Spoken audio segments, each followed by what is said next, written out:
Buenos días, muy buenos días a todos y a todas las personas que nos están viendo el día de hoy con nosotros.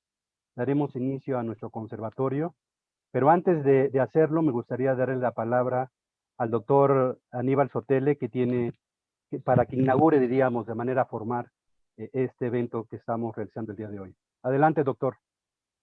Muchas gracias, doctor Carlos Uscaña. Un placer y un honor para el Consorcio de Estudios de APEC tener hoy la presencia de cuatro distinguidas personalidades sobre un tema ocupando un interés central, dado no solamente las circunstancias por las que ha atravesado el sistema multilateral, especialmente en los últimos 4 años, muy especialmente por las transformaciones que se esperan en el corto plazo y que han motivado que prácticamente todos los organismos multilaterales hayan tenido una severa preocupación acerca del estado de las relaciones en estos organismos.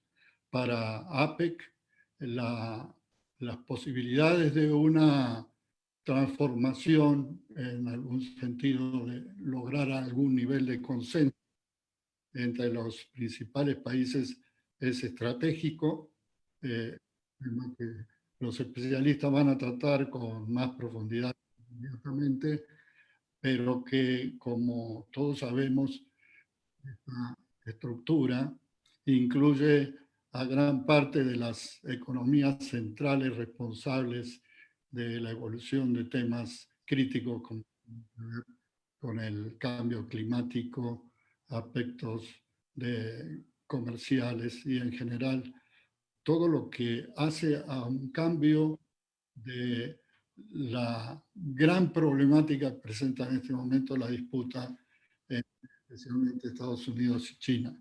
De mi parte, entonces, una alegría también muy grande compartir con la UNAM a través del programa universitario Centro de Estudios sobre Asia y África, y cedo la palabra para que demos formalmente inicio al evento con el doctor Carlos Uscaña como moderador del mismo. Muchas gracias. Muchas gracias, doctor Sotele. Pues igual me sumo al agradecimiento al Programa Universitario de Estudios de Asia y África de la Universidad Nacional Autónoma de México y al Consorcio Mexicano de Centros de Estudios APEC que usted dirige en esta ocasión. Y bueno, pues también, por supuesto, a nuestra apreciable audiencia que nos está acompañando y a los destacados especialistas que van a estar dialogando con nosotros en este conversatorio. Sin duda, el tema, ¿verdad? El papel del mecanismo de Asia, el mecanismo de cooperación económica Asia-Pacífico en el marco de la actual crisis del multilateralismo, tal como lo refirió el doctor Sotele, es de gran importancia y merece una reflexión mucho más acuciosa por parte de nosotros. Desde mi punto de vista, podemos ver la convergencia hoy día de tres procesos o tres elementos que están interrelacionados. En primer lugar, indudablemente, el impacto de la ola neoproteccionista que se aceleró con el Brexit y la llegada de Donald Trump a la presidencia de los Estados Unidos, que como saben, él tomó como bandera el America First, Estados Unidos primero, y se orientó, ¿verdad?, a las negociaciones de acuerdos de carácter bilateral, se sale del TPP y genera también un éxodo en otros organismos de carácter multilateral. La segunda, indudablemente, lo vivimos el año pasado, la cancelación de la reunión de cumbre de líderes y la ministerial en Santiago de Chile por los problemas internos que sufrió este país por las revueltas y demandas populares. Y la celebración hace solo un par de días, ¿verdad?, de la reunión de manera virtual de la cumbre de líderes en Malasia. En tercer lugar, indudablemente, pues la crisis sanitaria, ¿verdad?, que vivimos actualmente y cómo las economías de APEC han hecho lo propio para contener esta pandemia y generar, diríamos, los mecanismos para resarcir el efecto económico y generar una vía de recuperación económica estable a mediano y largo plazo.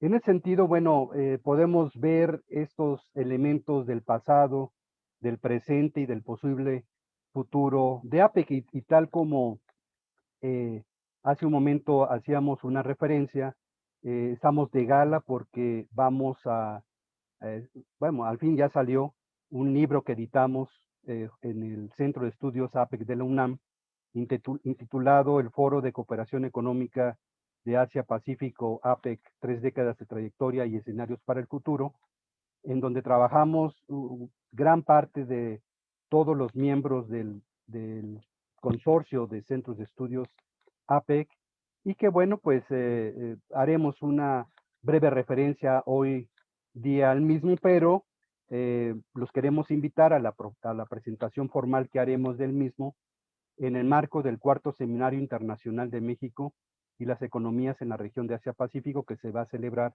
en la Universidad Nicolaita por parte de la doctora América Zamora. En ese sentido, bueno, el conversatorio va a partir del pasado, pero vamos a diagnosticar el presente y también generar algunas pinceladas de qué es lo que puede suceder en APEC y su agenda en el futuro. Y para lo cual, bueno, pues tenemos a 3 destacados especialistas, a la doctora Virginia Leticia Valdivia Caballero, profesora de la Facultad de Ciencias Políticas y Sociales de la UNAM, que va a iniciar su disertación. Posteriormente, al doctor Jason Martínez Jurado, egresado también de la licenciatura en Relaciones Internacionales de la Facultad de Ciencias Políticas y Sociales de la UNAM y doctor en Relaciones Económicas Transpacíficas por la Universidad de Colima. Y finalmente le daremos la voz al doctor Juan José Ramírez, investigador del Centro de Estudios de Asia y África del Colegio de México. Pues sin más, pues me permito darle la palabra a la doctora Valdivia. Doctora Valdivia, adelante. Muchísimas gracias, doctor Carlos Uscanga. Me uno también al agradecimiento al PUEA y al Consorcio Mexicano de Centros de Estudios de APEC, de Centros de Estudios APEC, por la invitación, pero también es un gusto y un honor para mí compartir la mesa con tan distinguidos y queridos colegas el día de hoy. Y efectivamente yo me voy a ir un poquito atrás para explicar un poco qué es esto de la crisis del multilateralismo y cómo se ve reflejado también en el papel de APEC, ¿no? Entonces, para ello, pues hay que señalar que la crisis del multilateralismo no es una crisis actual, es una crisis que se viene gestando casi seguida la creación de los organismos multilaterales. O sea, podemos hablar de bastantes ejemplos en donde ha habido fracasos a los mecanismos multilaterales. Por ejemplo, la conferencia ministerial de la OMC en Seattle en 1999, que puso en evidencia dos visiones diferentes. Por un lado, la visión de Japón, de Estados Unidos y de la Unión Europea, que querían concretar un acuerdo que dañaba los intereses de los más de 135 países en vías de desarrollo de la OMC. Y que efectivamente, como no se llegó a un consenso, porque los 135 países en vías de desarrollo estaban en contra de esta decisión, pues ese es uno de los problemas de los organismos multilaterales, ¿no? El consenso que ya nos mencionaba también el doctor Aníbal. Otra reunión que también, y tocando la cuestión de APEC, es la reunión ministerial del APEC en Vancouver en 1997. Recordemos que estamos en un contexto de crisis asiática, la crisis asiática de 1997, y por un lado, pues se quiere tratar de echar a andar un programa en esta reunión, el Early Voluntary Sectorial Liberalization, que tenía como finalidad liberalizar más de 40 sectores de la economía, de las 21 economías, pero que finalmente solo se acordaron liberalizar 15 sectores. Pero un año después, cuando viene la reunión en 1998 del APEC en Kuala Lumpur, pues se desecha este programa, ¿no? Entonces, otra vez hablando de estos fracasos y de una falta de consenso. Y sin duda, pues también el fracaso que se ha dado en Naciones Unidas en la resolución de los conflictos internacionales. Casi desde el principio, uno de los conflictos que no ha logrado resolver Naciones Unidas, por ejemplo, es el conflicto árabe-israelí, casi a la par de la creación de las Naciones Unidas, y así se suman otros conflictos internacionales que no han logrado pues ese consenso ni esa resolución. Otras de las razones que podemos agregar a esta crisis del multilateralismo, ya un poco más actuales, pues es algo que estábamos mencionando muy al principio, el ascenso de esos nacionalismos, pero nacionalismos que no solo se dan en Estados Unidos, sino también en otros países.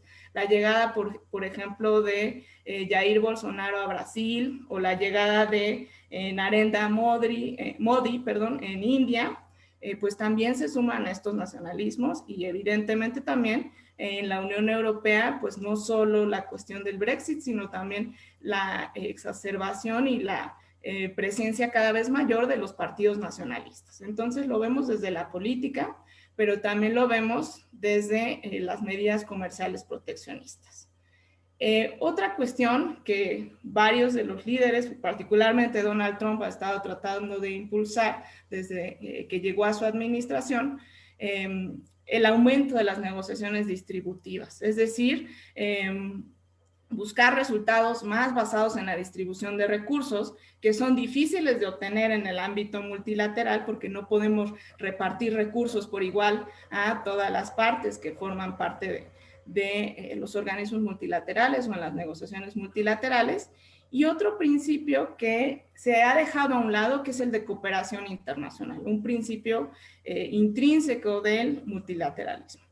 La preferencia sobre los acuerdos bilaterales más que los multilaterales, la falta de consenso y la búsqueda de negociaciones, y la falta también de la búsqueda de negociaciones basadas en creación de valores, pero también de normas.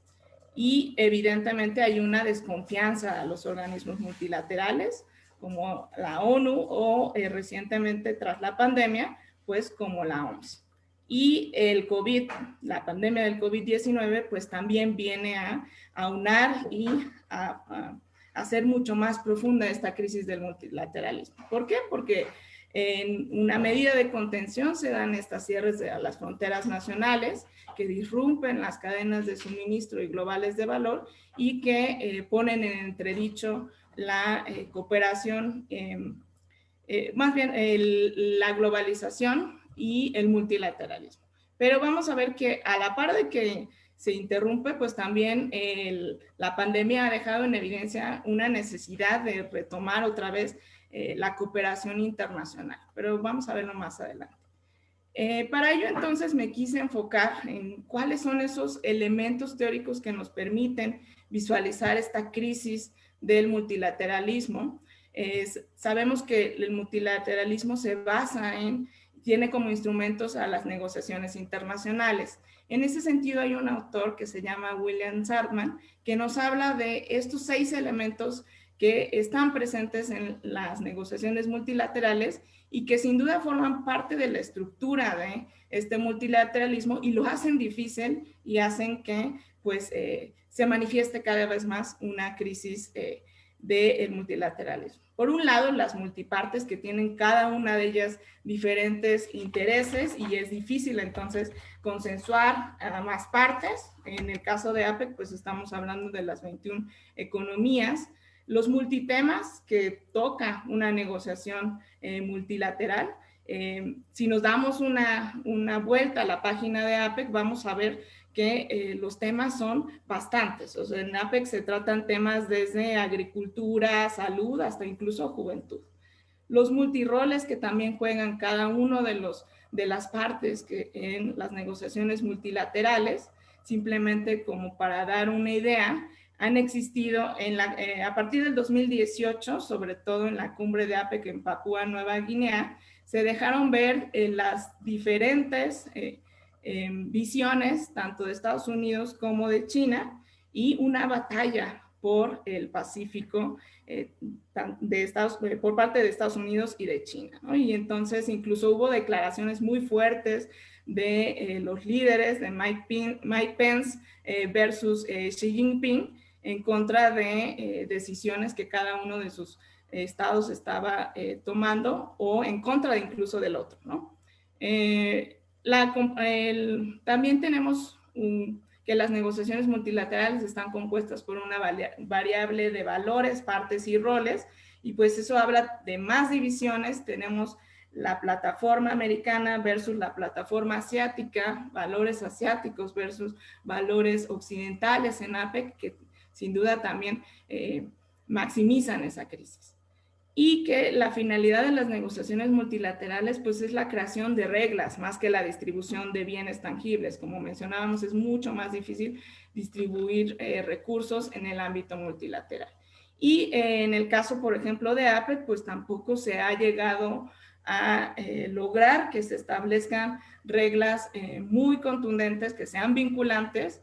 Y si bien tenemos las metas de Bogor o intentos incluso por creaciones de acuerdos de libre comercio como el Free Trade Agreement Asia Pacific, pues solo han quedado, por lo menos el acuerdo, en hojas de ruta o en estudios de viabilidad de este acuerdo. No se ha logrado todavía concretar. Y la otra de las características es la coalición.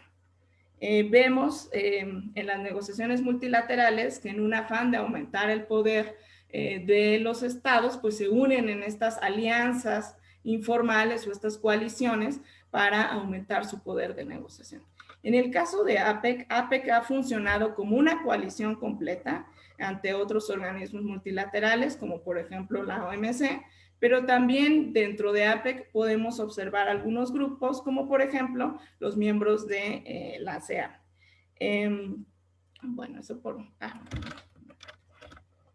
Bueno, y finalmente entonces, otro de los valores que deben de estar presentes en el multilateralismo son las negociaciones basadas en valores, en ideologías, libre comercio y la cooperación internacional. Y que el multilateralismo se requiere para soluciones globales a retos o problemas globales. Por eso la pandemia COVID-19 pues evidencia la necesidad de una cooperación internacional para hacer frente a una crisis económica y sanitaria que se está derivando de esta pandemia. Finalmente, ya para cerrar con algunas reflexiones, pues entender que a pesar de que no se han logrado consensos y acciones vinculantes en APEC, no podemos negar que APEC es un foro no vinculante a diferencia de otros organismos multilaterales como la ONU o la OMC, que tienen sus propios órganos de decisiones como el Consejo de Seguridad o como el órgano de solución de diferencias. APEC como un principal foro de discusión de los temas de la agenda internacional, también como un punto de encuentro para las negociaciones de los megacuerdos, ¿no? El CPTPP, que de hecho en una de las reuniones de APEC, en la reunión de Vietnam en noviembre del 2017, pues se anunció el impulso de el TPP. Y el RCEP o el Regional Comprehensive Economic Partnership, pues también ha sido impulsado desde el seno de APEC. También otros acuerdos entre miembros de ASEAN y otros países, así como también el impulso a iniciativas de tipo multilateral, sobre todo aquellas que se derivan para hacer la contención a la pandemia del COVID-19. Hay muchísimos temas, la verdad. Y bueno, finalmente, la lucha por la vacuna, pues trae esperanzas, esa cooperación internacional, ese multilateralismo, y también seguir entendiendo que pues APEC como un centro geoeconómico fundamental para la estabilidad mundial, pero también para los intercambios comerciales y la economía internacional. Simplemente en la última reunión de líderes de Malasia, el primer ministro de Malasia, pues incluso señalaba la importancia de APEC, rescatando y diciendo que representa las 21 economías de APEC, pues representan el 60% de la economía mundial.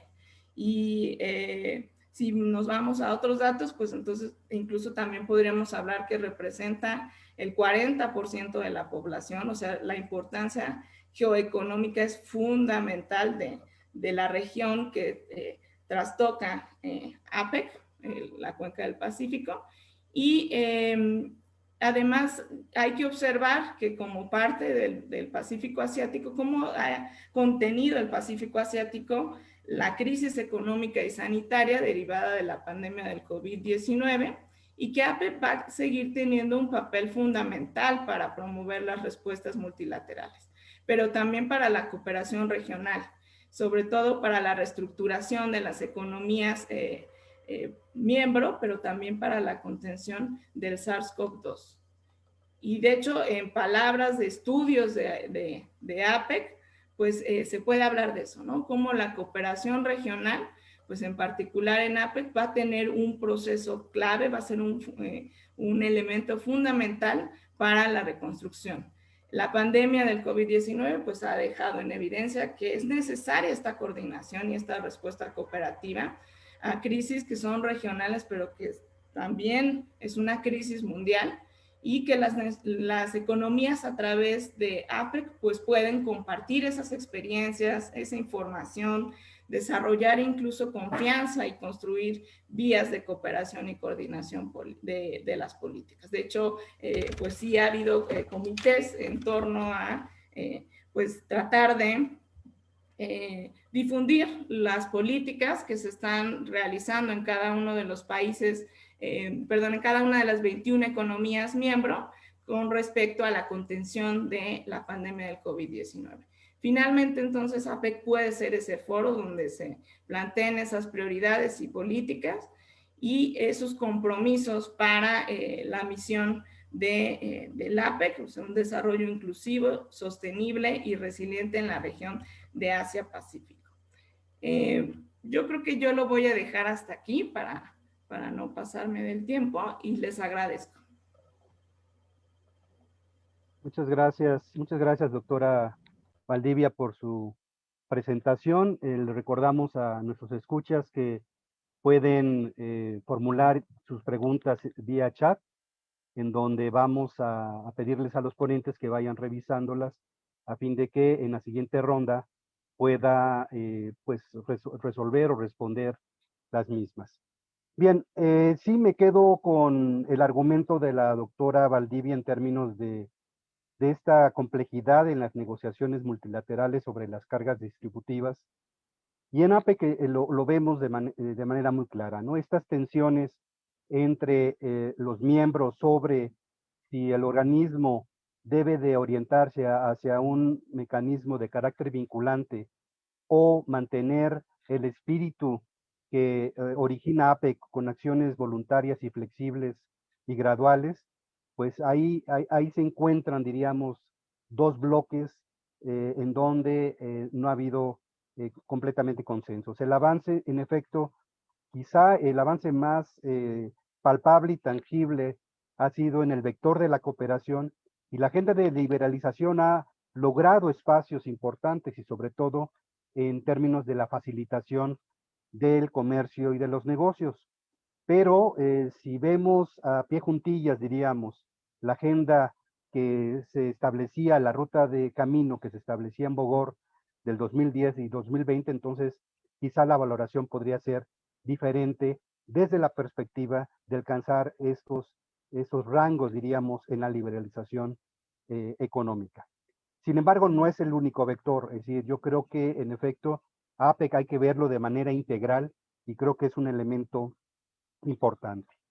Bien, a continuación, desde la perspectiva del practitioner, ¿verdad? Y una suerte de híbrido como académico también le daremos la palabra al doctor Martínez Jurado. Adelante, doctor, tiene usted la palabra.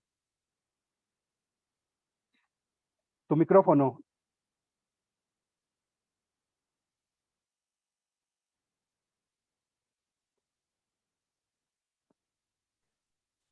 Muchas gracias, doctor Uscanga. Muchas gracias a todos. Buenos días, gracias por acompañarnos.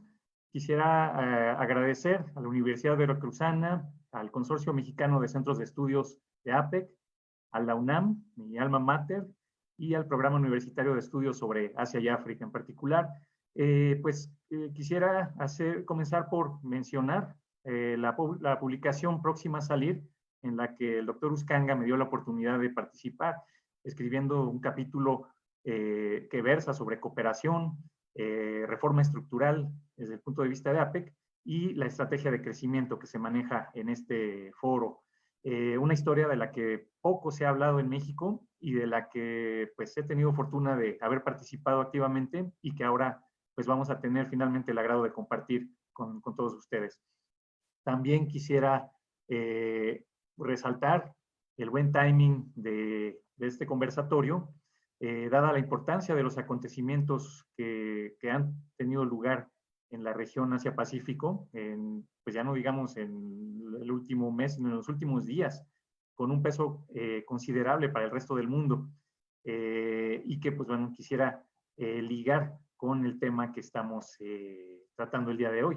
En concreto, sería RCEP, la primera reunión anual de líderes de APEC en formato virtual, que se acaba de realizar a escasos días, y en la cual se lanzó lo que son las metas, las siguientes metas a nivel a plazo en las próximas décadas, que es la visión de Putrajaya para APEC de 2040 y que de alguna forma vienen a relevar a las metas de Bogor que se tenían como guía de las acciones de APEC desde 1993.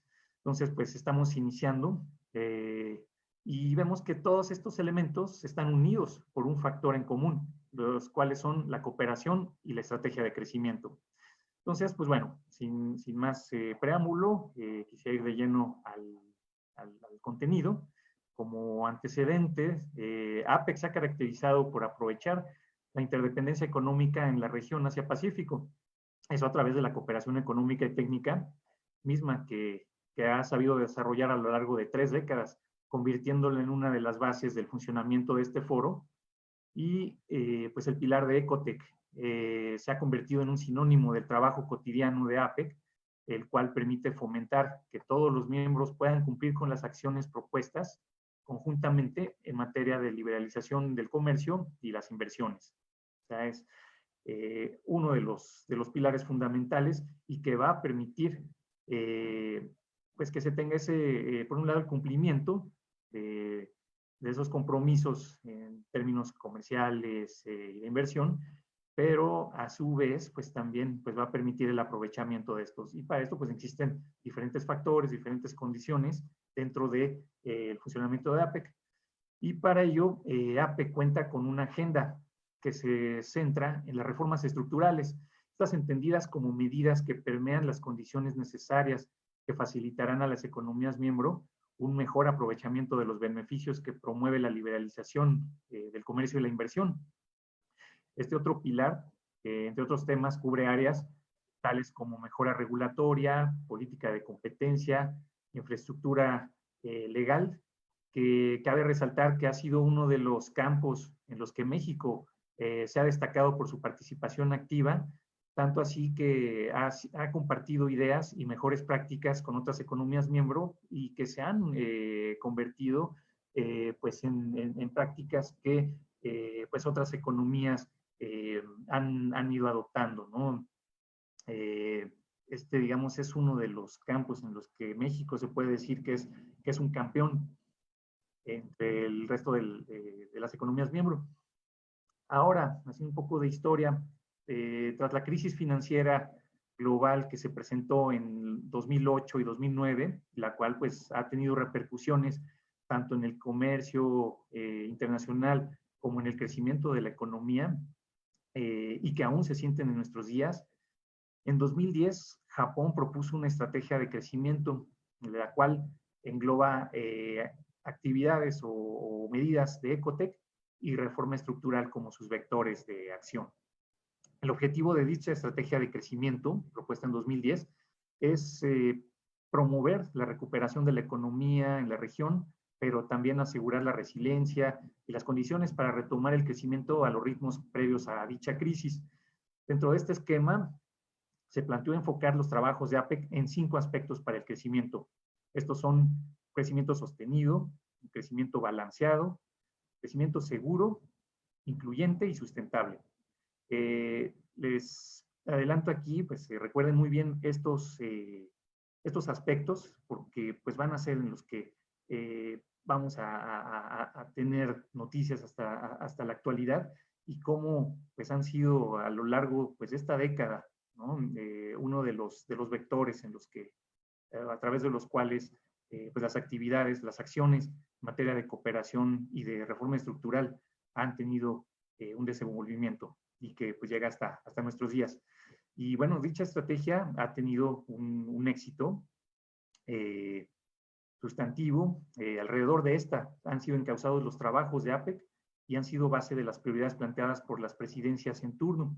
Ya sabemos que cada año una economía miembro asume la presidencia y coordina todos los trabajos del mecanismo durante el año, y al final pues está sede de la reunión cumbre, así como de las reuniones de ministros y las de los OMS finales. Y estas pues se han encauzado o se han enfocado a avanzar dentro de cada uno de estos aspectos, los aspectos que los conforman. Cuanto al estatus actual, pues pese a las vicisitudes por las que APEC y otros organismos multilaterales han atravesado, como lo mencionaba la doctora Valdivia, estos años recientes, y cuyas funciones y decisiones se han visto paralizadas ante lo que pues, se conoce como la crisis del multilateralismo, y posteriormente por la pandemia del COVID-19, ¿no? Como una de sus causas. La cooperación encauzada en los aspectos de la estrategia de crecimiento de APEC sigue siendo un elemento fundamental para evitar un freno total en las actividades del foro. Tanto así que en la visión de Putrajaya para APEC 2040, que les mencionaba al inicio de esta presentación, y que fue lanzada la semana pasada por los líderes de APEC para delinear las metas a largo plazo, y que además incluye 3 motores económicos o 3 vectores, hace una mención explícita a los 5 aspectos de la estrategia de crecimiento, los cuales planteamos hace una década, y esto precisamente para asegurar su continuidad como medios a través de los cuales encauzar la cooperación rumbo al crecimiento en todas las vertientes. De esta forma se reinventa y reinvigoriza al mismo tiempo el concepto de Ecotec para que siga funcionando hacia las siguientes décadas. De manera particular, la cooperación económica y técnica, o Ecotec, también está presente más allá de los trabajos del propio APEC. Esto lo pudimos constatar también la semana pasada con la firma de la Asociación Económica Integral Regional, o RCEP, suscrito por 15 países del este y sudeste de Asia, incluyendo a China, a Japón, y centrado en la propia ASEAN. Y que a diferencia de otros acuerdos o megacuerdos que ya se mencionaban como CPTPP, este tiene como peculiaridad haber incluido un capítulo dedicado a Ecotec, cuyo fin es promover la cooperación económica y técnica que permita a sus miembros más adelantados, a sus miembros menos adelantados, avanzar hacia el cumplimiento de los compromisos que establece el acuerdo, sin mencionar las flexibilidades que este acuerdo también establece en otras disposiciones, como desgravación arancelaria, por mencionar algunos. Habrá también que ver si en un futuro este esquema es replicable por otros acuerdos a negociarse en otras regiones. O sea, este estaría sentando las bases para futuros modelos a negociar. También pues está pendiente por ahí, pues si se va a regresar India. Como sabemos, era uno de los 16 miembros que iniciaron esta negociación. El año pasado pues anuncia su salida, y pues bueno, esto generó o propició el aceleramiento para la firma que vimos la semana pasada. Y también vemos que pues APEC una vez más exporta, si así lo permiten, uno de sus esquemas de trabajo, el cual ha sido pionero y que ha desarrollado a lo largo de su trayectoria, como es la cooperación económica y técnica, cumpliendo además con esa función no escrita del foro, que es la de funcionar como una incubadora de ideas que se adelanta a su tiempo y brinda enfoques novedosos para mejorar el multilateralismo. Hasta aquí yo quisiera cerrar mi intervención haciendo estas menciones, no sin antes agradecerles por su atención y también recordarles pues que estén pendientes de la publicación que en próximas fechas se va a realizar. Las preguntas, pues como ya mencionó el doctor Uscanga, que gusten realizar, por favor al chat y con gusto las responderemos. Muchas gracias nuevamente y hasta aquí mi intervención.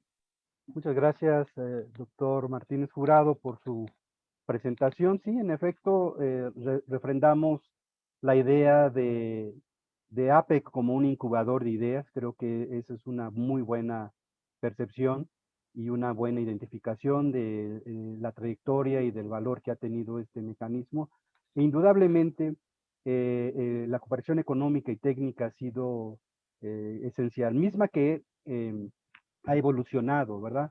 Y ha generado motivar, diríamos, y detonar particularmente el surgimiento de capacidades humanas, capacidades institucionales y sociales en las economías receptoras de las mismas, así como dar, diríamos, una suerte de compartir experiencias de desarrollo por parte de las economías más avanzadas. Indudablemente, Ecotec es un elemento esencial y pues en efecto en el RCEP se retoma como una buena práctica.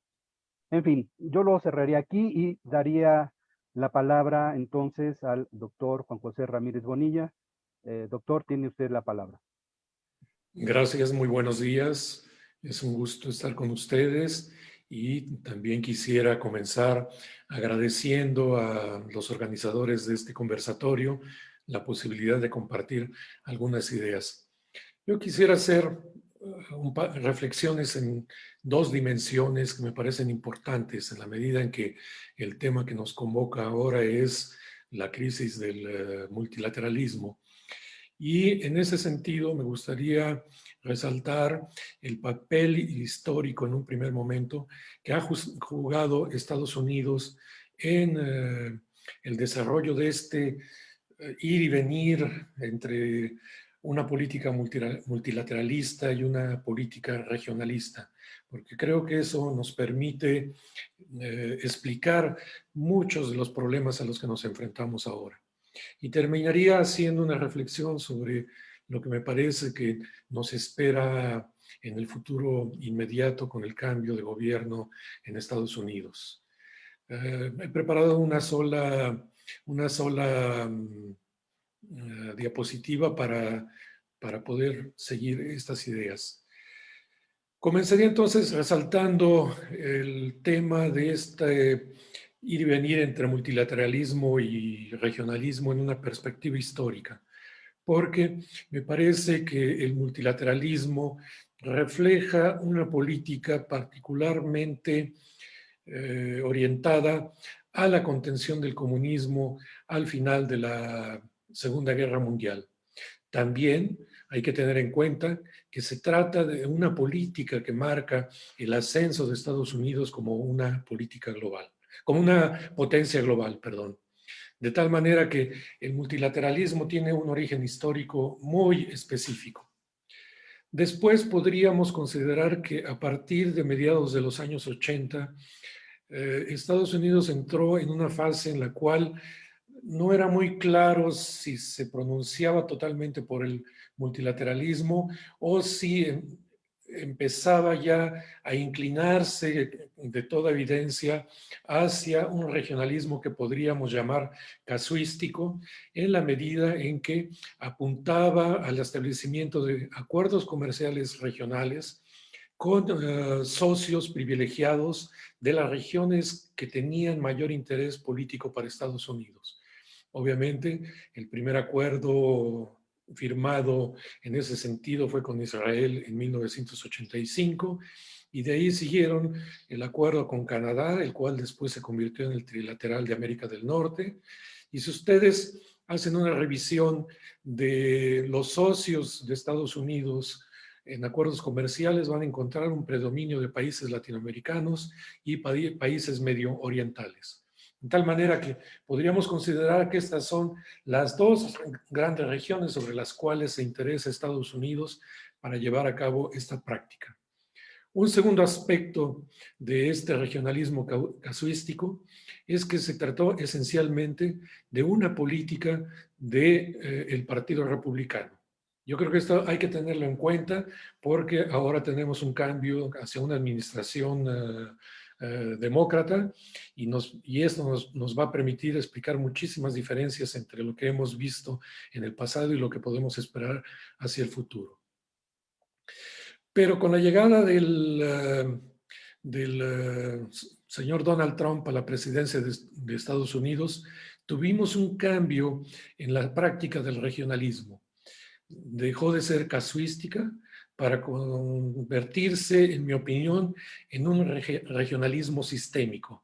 Es decir, por primera vez con Trump, el gobierno de Estados Unidos se dotó de una política clara a través de un proyecto específico de regionalismo transregional, aunque suene rimbombante, pero este carácter transregional se debe a que el proyecto de Estados Unidos ha estado centrado a involucrar no solamente a sus socios de América del Norte, sino también a socios importantes de Asia, Japón y Corea, en primer término. Y lo que queda todavía en espera de ver es qué va a hacer la administración Biden en el futuro con los proyectos de negociación con la Unión Europea y el Reino Unido. Pero esto es un síntoma del declive económico en el cual se encuentra Estados Unidos en la actualidad y podríamos considerar este proyecto transregional o este regionalismo sistémico como una manera de responder a ese declive económico ante el ascenso, sobre todo, de Donald Trump. Creo en todo caso que estas son las principales líneas históricas que podríamos encontrar en torno a esta tensión entre multilateralismo y regionalismo. Y en la actualidad, cuando menos hasta ahora con la administración Trump, con lo que nos hemos encontrado ha sido con un descuido, un desinterés total por los mecanismos multilaterales para privilegiar los bilaterales que le han permitido echar los cimientos de este proyecto transregional para responder a los retos que representa el ascenso global de la economía china.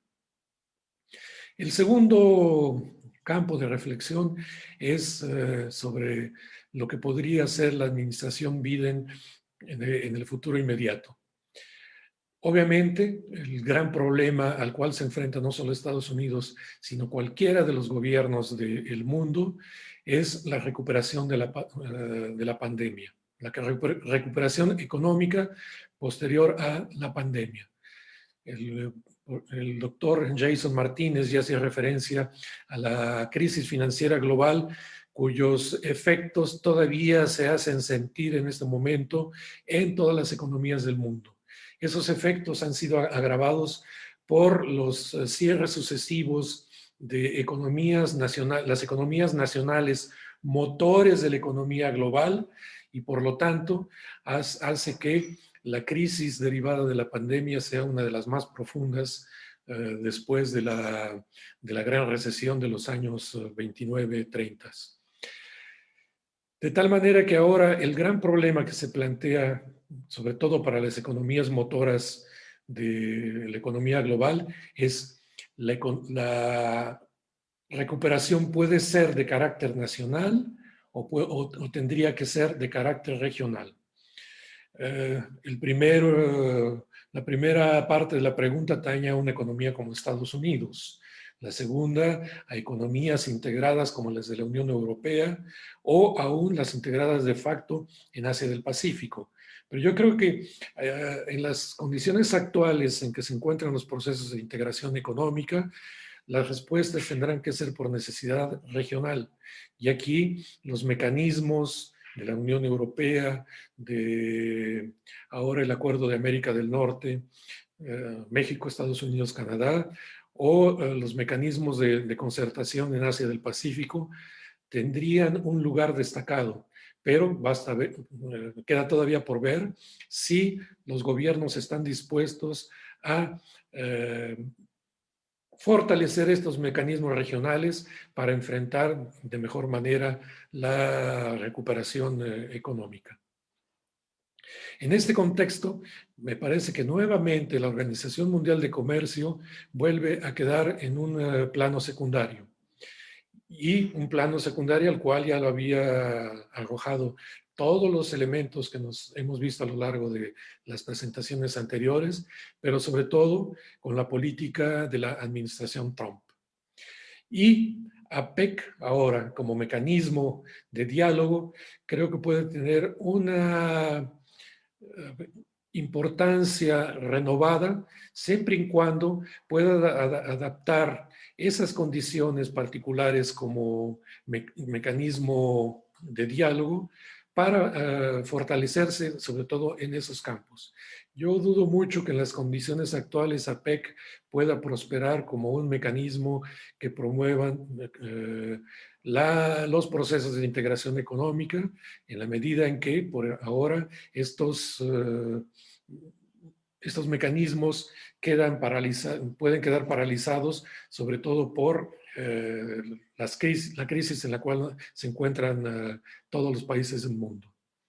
En ese sentido, yo creo que tanto la OMC como el foro APEC pueden ser útiles en tanto que sean utilizados como mecanismos de contención para el diferendo sino-estadounidense. Si no hay capacidad de estos organismos multilaterales para evitar confrontaciones agudas entre los dos contendientes en el ámbito global, yo creo que vamos a seguir todavía sometidos a grandes cambios y sobre todo a las presiones hacia prácticas regionalistas que van a seguir poniendo, cuando menos en el corto y mediano plazos, en crisis todos los mecanismos multilaterales que conocemos. Yo creo que en el futuro inmediato, habremos de seguir todavía inmersos en las tendencias hacia regionalismos en Europa, en América del Norte y muy probablemente en Asia del Pacífico, como respuesta a estos cambios en las otras regiones del mundo. Yo dejaría por ahí mi reflexión para tener un poco de tiempo para la discusión. Muchas gracias. Gracias, doctor Juan José Ramírez. Sí, suscribo en efecto la cautela. Creo que estamos en un momento inédito, el incremento de las fricciones comerciales que ahora han tenido resonancia en el caso de China y Estados Unidos, pero hay otras más que están activas y que están afectando, diríamos, esta confianza en términos de la globalización y lo que implica las acciones de carácter multilateral y el papel, digamos, que puede jugar APEC en un entorno también bastante incierto, es decir, el ascenso, y no voy a ahondar en esta reflexión porque hay una pregunta muy particular en ese sentido. Vamos, la nueva administración en Estados Unidos de Joe Biden ha hecho guiños para poder regresar a espacios multilaterales, el Acuerdo de París, inclusive hasta el CPTPP, ¿verdad? Ha hecho guiños a algunos de sus asesores. Sin embargo, esto está a la par precisamente a lo que la doctora Valdivia señalaba en esas tendencias del no nacionalismos o de esta clase del regionalismo cerrado, ¿verdad? Que nos explicaba el doctor Ramírez Bonilla, ¿no? Entonces, hay muchos retos que APEC deberá enfrentar. También debe de enfrentar un proceso de mayor asertividad y puntualidad en la implementación de la agenda, y en ese sentido es uno de los elementos que seguramente los especialistas y el público en general vamos a estar dando seguimiento. En fin, ya hay preguntas, creo, les pido a los ponentes que las revisen, y daríamos entonces la palabra a cada uno de ellos para que respondan a las mismas o que hagan un argumento adicional de aproximadamente 5 minutos. Tendríamos 5 o 6 minutos, tendríamos ese tiempo. Empezamos con la doctora Valdivia, adelante. Gracias. Bueno, creo que había una pregunta sobre el papel que va a tener Biden en APEC, ¿no? Con la llegada de Biden. Y estoy viendo también aquí una pregunta sobre el RCEP. Bueno, y también sobre las pymes. Yo creo que yo sería de la idea que a corto plazo no vamos a ver un gran cambio en cuanto llegue Joe Biden a la presidencia de los Estados Unidos, porque efectivamente la prioridad ahorita son las cuestiones nacionales y salir de esa crisis del COVID-19, ¿no? Crisis económica y sanitaria, y que no hay duda de que Estados Unidos pues ha sido uno de los países más dañados por esta crisis. Entonces, a corto plazo no lo vería. Sin embargo, sí hay, desde el ámbito discursivo, sí hay un acercamiento hacia al regreso a los mecanismos multilaterales o a los acuerdos multilaterales. Sin embargo, incluso algunas declaraciones de algunos líderes, por ejemplo, en algún momento un líder australiano señalaba que pues que realmente le va a costar trabajo a Mike Pence retomar retomar el poder de Estados Unidos en Asia-Pacífico, ¿no? Después de la llegada de Donald Trump. Y incluso también hay algunos analistas chinos que incluso señalan que no va a haber grandes cambios con relación a esta guerra comercial entre China y Estados Unidos, o sea, a pesar del acuerdo que se logró, que no va a haber realmente un cambio muy drástico, ¿no? Entonces yo iría como en ese sentido, que no vamos a ver, por lo menos a corto plazo, grandes cambios. Con respecto a las pymes, pues también hay que señalar que sí es uno de los temas de APEC. De hecho, pues si nos ponemos a pensar, o sea, el 90% de la fuerza laboral de las economías APEC se concentra en las pequeñas y medianas empresas. Hay un esfuerzo intensivo por aumentar la inversión en las pymes. Ha habido también declaraciones y planes estratégicos a corto plazo para el impulso de las pymes. O sea, sí es fundamental. O sea, también tenemos tenemos al PIBEC, o también tenemos a ABAC como estos foros también para permitir la entrada del sector empresarial también en la consideración de los temas de APEC. Y por otro lado, ya para finalizar, porque no sé si ya me extendí mucho, si nos ponemos a pensar si el RCEP o el Regional Comprehensive Economic Partnership es una muestra del multilateralismo, podríamos tener dos respuestas. Una, sí, porque incluye a más de 3 partes, y podríamos considerarlo como una negociación multilateral. Sin embargo, en términos de la OMC tiene 2 conceptos fundamentales, el multilateralismo y el plurilateralismo, cuando hace referencia a los acuerdos comerciales, y señala que un acuerdo comercial multilateral sería aquel que se derive de la totalidad de los miembros de la OMC, y un acuerdo plurilateral sería un acuerdo muchísimo más pequeño que no incluya a todos los miembros de la OMC. Entonces, si nos ponemos en sentido estricto y en términos de la OMC, tendríamos que señalar que el Regional Comprehensive Economic Partnership es un acuerdo plurilateral. Pero bueno, yo lo dejaría hasta aquí y a ver si después. Bien, Gracias. bien, ok, gracias. Tenemos también algunas reflexiones por parte de nuestra audiencia en Facebook y creo que esta va muy de la mano a lo que nos va a poder plantear el doctor Martínez Jurado. ¿Es realmente necesario aplicar políticas vinculantes en el marco de la cooperación multilateral en cuanto a la obtención de resultados exitosos? Le pediría que si pudiera hacer una reflexión sumado a las otras preguntas que seguramente quiere abordar. Adelante, doctor Martínez Jurado. Y muchas gracias. Sí está abierto mi micrófono. Sí, te escuchamos Gracias. bien. Respecto a la primera reflexión, pues hay que tomar en cuenta este tema de si son vinculantes o no. Hay que recordar que pues APEC retoma mucho de lo que se conoce como el Asian Way, que son consensos y acuerdos, los cuales pues se deriva de toda una visión de cómo funcionan o cómo se manejan los organismos en Asia. Y hablaban de una confrontación entre la visión, digamos, occidental tradicional y la visión asiática meramente basada en la flexibilidad, en la apertura. Y pues esto es muy relativo, ¿no? De medir el éxito.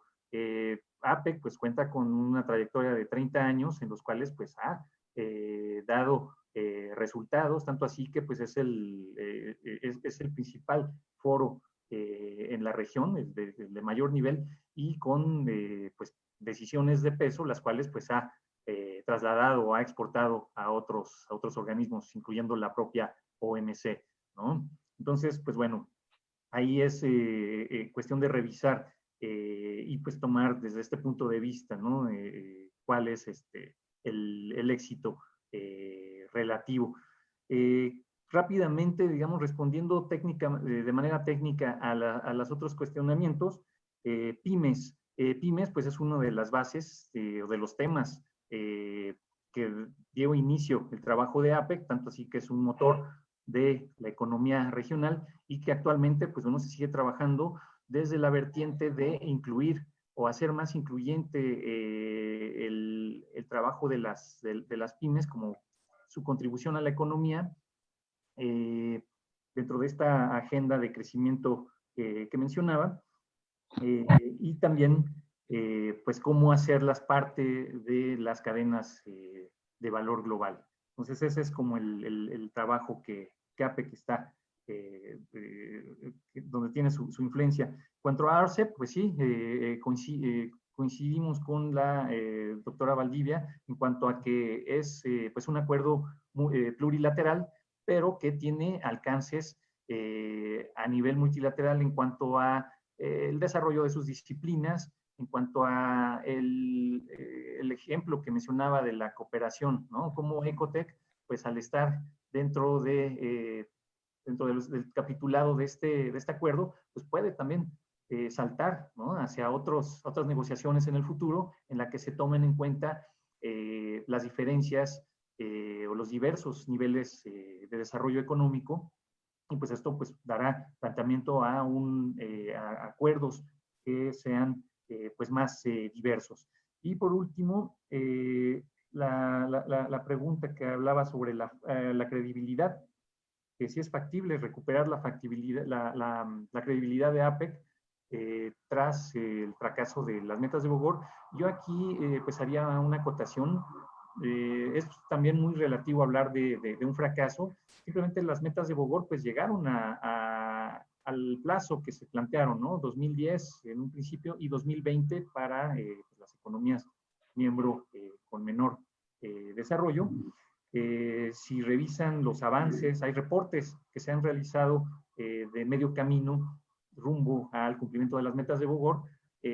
Ha habido un avance bastante sustancial y también pues hay algunos temas pendientes que incluso pues estuvieron trabajando, se estuvieron discutiendo cuando se estaba gestando la visión post 2020, que ahora pues conocemos como la visión de Putrajaya 2040, y que pues ahí vienen plasmadas, ¿no? De manera implícita, y pues simplemente hablamos no de un fracaso, sino de una continuidad en los trabajos que APEC pues, se planteó desde 1993. Entonces, pues simplemente hablamos de la apertura de un nuevo capítulo, ¿no? El trabajo de APEC sigue adelante. Sería todo por mi parte. Gracias. Bien, gracias, doctor. Pues daremos la palabra al doctor Ramírez Bonilla y le adiciono una reflexión, si nos pudiera hacer, sobre el tema de México y el multilateralismo, o sea, porque no lo hemos abordado mucho. ¿Y qué pasaría si China entra o decide ingresar al TPP? ¿Podría ser viable? ¿Podría ser factible?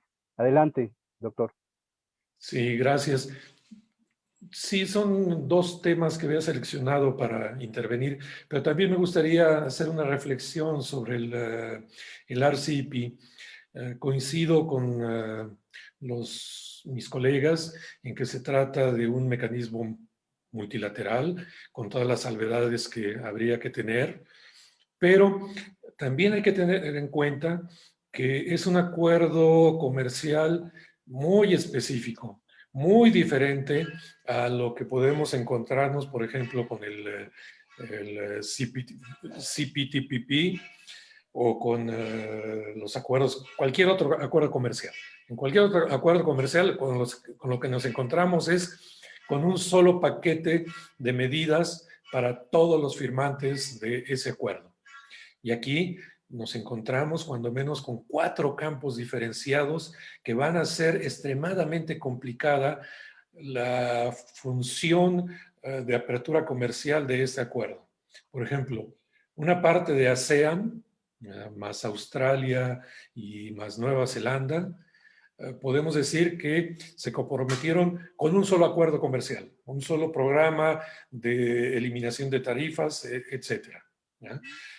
Otra parte de la ASEAN, más China, Japón y Corea, firmaron cuando menos 5 acuerdos diferentes, porque cada uno otorga tiempos y plazos para la apertura comercial a una parte de la ASEAN, a otra parte de la ASEAN, a sus otros socios de países desarrollados. De tal manera que esto ya complica demasiado la puesta en práctica de este acuerdo.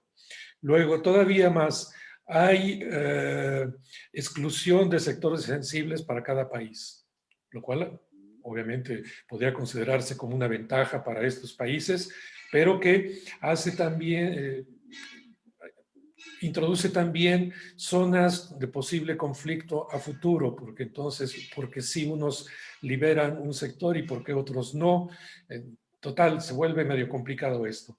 Y un cuarto tema que lo hace diferente de los demás acuerdos es que el plazo para la apertura comercial son 20 años, cuando por norma siempre se plantean 10 años a partir del momento de entrada en vigor.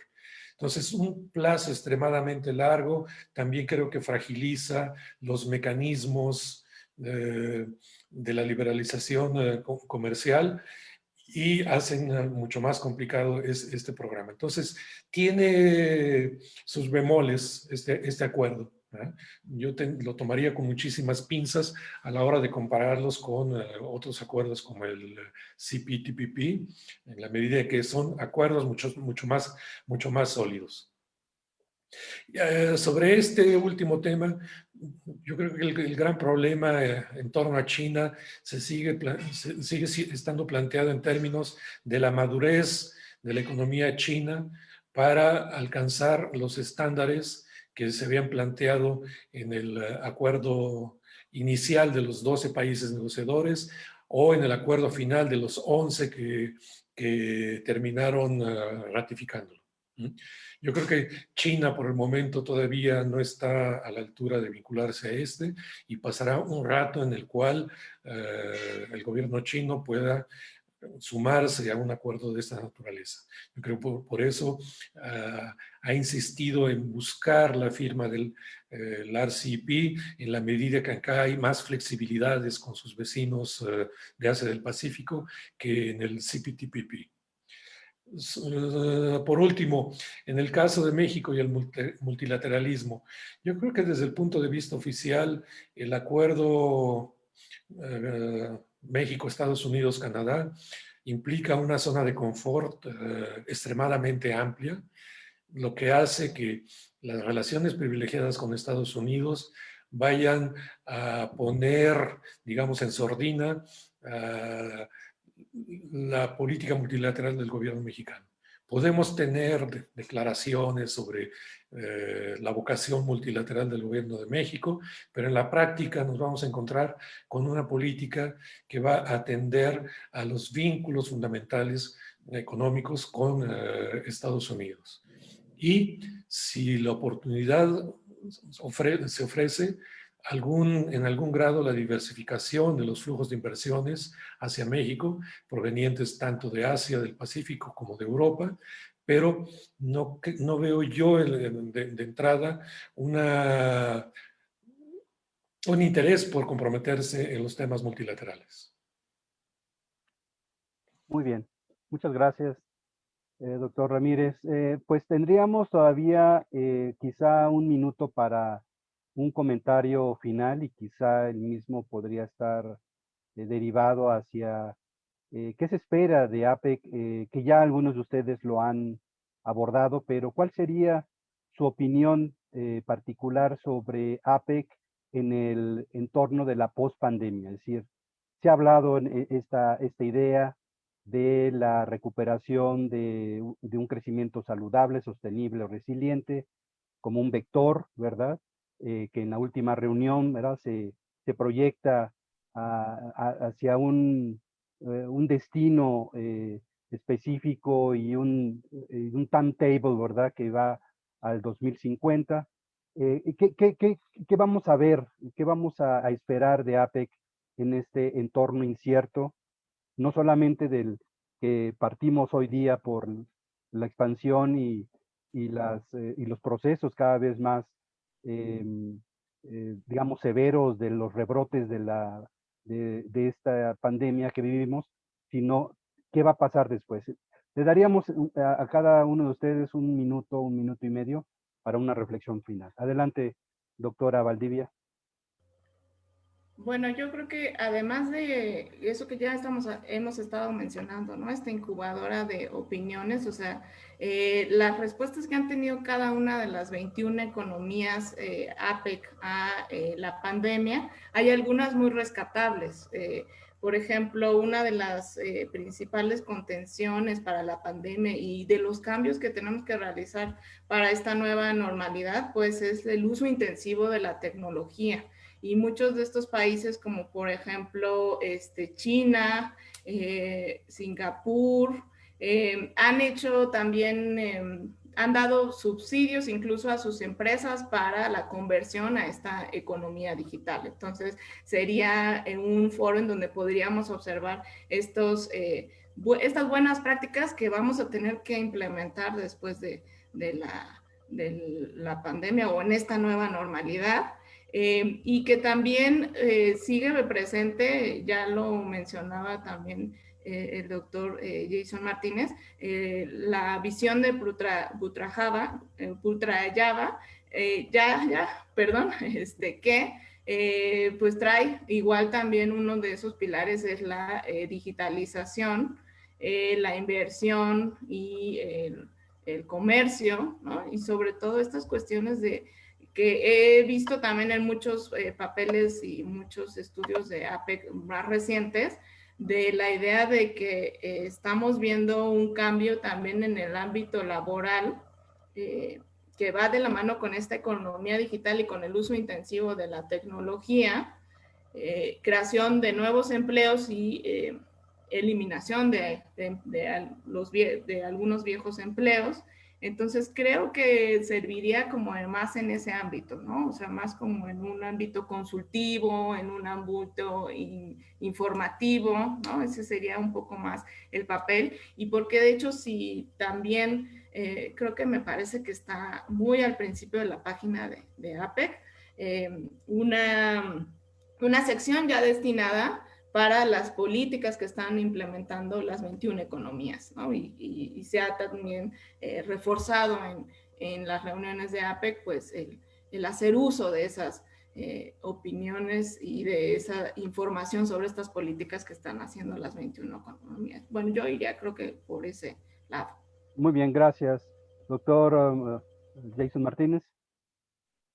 Gracias. Pues bueno, simplemente retomar que cuando fue el problema de SARS en 2003, pues APEC fue uno de los primeros organismos pioneros, ¿no? Digamos, en cuanto al tratamiento de una pandemia, bueno, hablaremos de una epidemia regional, y la controlaron de una forma pues bastante ejemplar. Ahora pues se esperaría pues una respuesta pues también al nivel, y por ende pues se pone a prueba, ¿no? Todo este andamiaje de cooperación que APEC ha venido desarrollando a lo largo de su trayectoria, y pues en los temas o en los puntos específicos en los que tendría que concentrarse, y que bueno, lo ha mencionado explícitamente, pues es en mantener la actividad económica funcionando, sobre todo las cadenas de valor, las cadenas productivas, que pues permitan que siga siendo la región más dinámica económicamente hablando en el mundo, y para esto pues se tiene que basar en elementos o factores como tecnología, economía digital, las comunicaciones, la cooperación entre los expertos. Sabemos que APEC pues cuenta con un grupo de salud desde pues ya hace más de una década, y sobre todo pues enfocarse en lo que es la sociedad, ¿no? El individuo, que ha sido pues uno de los temas que cuando inició también la discusión o se vieron los primeros afectaciones por la crisis del multilateralismo, fue precisamente pues a raíz de que se ha dejado al individuo de lado. Entonces creo que este enfoque humano o humanista lo ha estado trabajando APEC, lo ha incluido en sus próximas metas, y pues es pues prácticamente donde tendrá que hacer énfasis en sus trabajos. Sería todo por mi parte. Gracias. Muy bien. Gracias, doctor Ramírez Bonilla. Adelante. Sí, yo rescataría sobre todo la función de APEC como un mecanismo de diálogo y de cooperación. Yo creo que ahí es donde los progresos reales, tangibles de APEC pueden ser cuantificados. Y lo que me parece importante en el momento actual es de que nos encontramos ahora frente a un nuevo reto de seguridad. Y seguridad para el ámbito de APEC, la seguridad económica.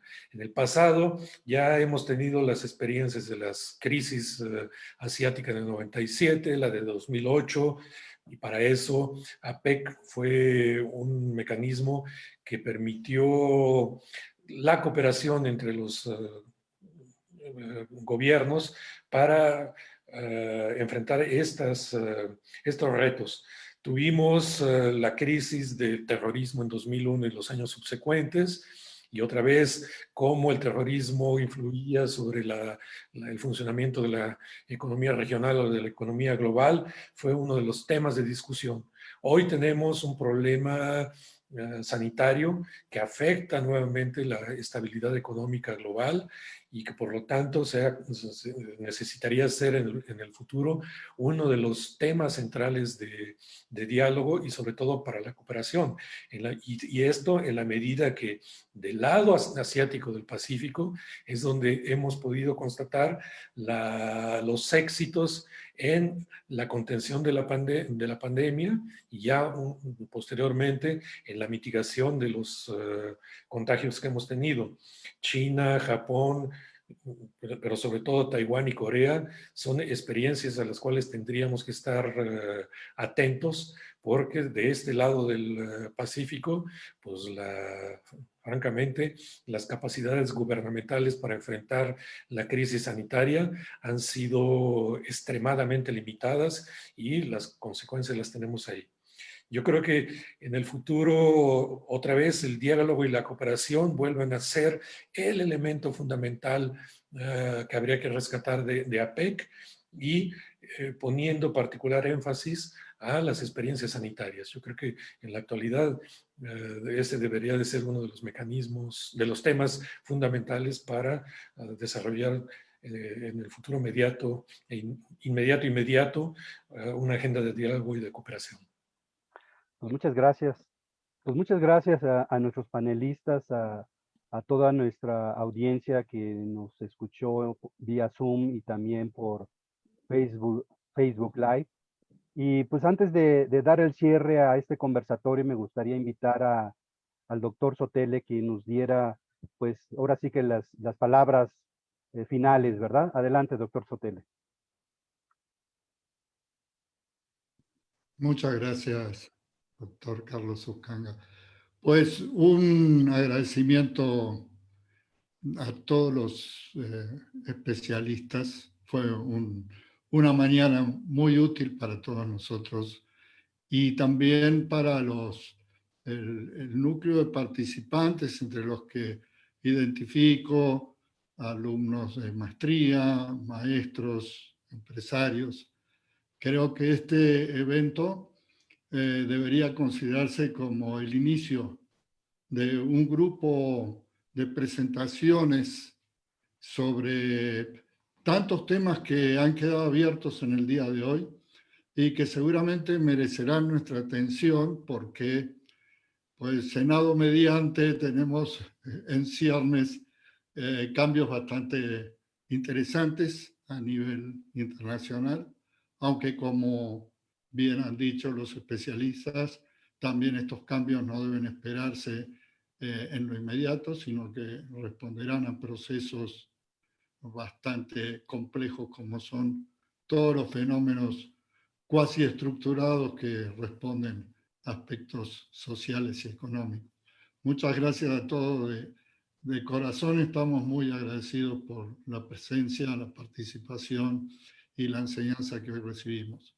Invitamos a que en el día de mañana podamos presenciar la presentación del libro coordinado por los doctores Carlos Uscanga y Juan José Ramírez en el evento que organiza la Universidad de Michoacán. Muchas gracias. Pues muchas gracias, doctor Sotele. Pues de mi parte, pues reitero mi aprecio por este ejercicio tan interesante de diálogo que tuvimos el día de hoy, en esta mañana. Y pues simplemente agradecer y despedir a toda nuestra audiencia que tuvo a bien acompañarnos el día de hoy. Saludos. Gracias.